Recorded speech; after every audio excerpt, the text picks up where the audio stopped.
আমার এই রেসিপিটা দেখার পর বাসায় যদি রান্না করে না খান তাহলে বুঝতেই পারবেন না যে আসলে এর স্বাদটা কেমন। এত সুস্বাদু হয়েছে এই রেসিপিটা যে বাসায় তৈরি করে খাবেন এবং খাওয়ার পরে আমাকে কমেন্টস করে জানাবেন যে আসলে কেমন হয়েছে।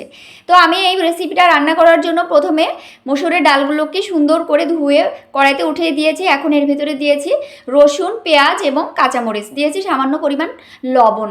এখন এখানে আমি আরও একটু পানি অ্যাড করে ঢাকনা দিয়ে ঢেকে আমি ডালটাকে প্রথমে সিদ্ধ করে নিব। ওদিকে আমার ডালটা সিদ্ধ হচ্ছে, এদিকে আমি একটা প্যান নিয়ে নিয়েছি। প্যানে আমি মাছগুলোকে, আমি এটা রান্না করব মাছ এবং পটল দিয়ে, তো মাছ এবং পটলটাকে আমি প্রথমে ভেজে নিব। তো মাছগুলো আমার ভাজা হয়ে গেছে, এখানে আমি উঠিয়ে নিয়েছি। এখন আমি পটলগুলোকে এভাবে ফালি ফালি করে কেটে নিয়েছি। এখন পটলগুলোকে আমি একটু সামান্য লবণ দিয়ে সুন্দর করে ভেজে নিব।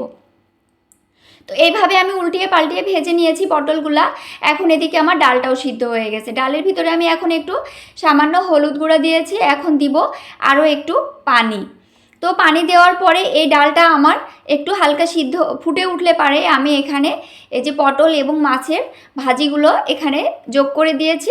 দেওয়ার পরে এখানে আমি এটাও একটু ফুটে উঠলে এখানে আমি দিব পেঁয়াজ এবং কাঁচা জিরা গুঁড়া করা, সেটা আমি ভেজে একসাথে বেরেস্তার ভিতরে ভেজে আমি এর ভিতরে দিয়ে দিয়েছি। এখানে আর কোনো কিছুই আমি অ্যাড করব না।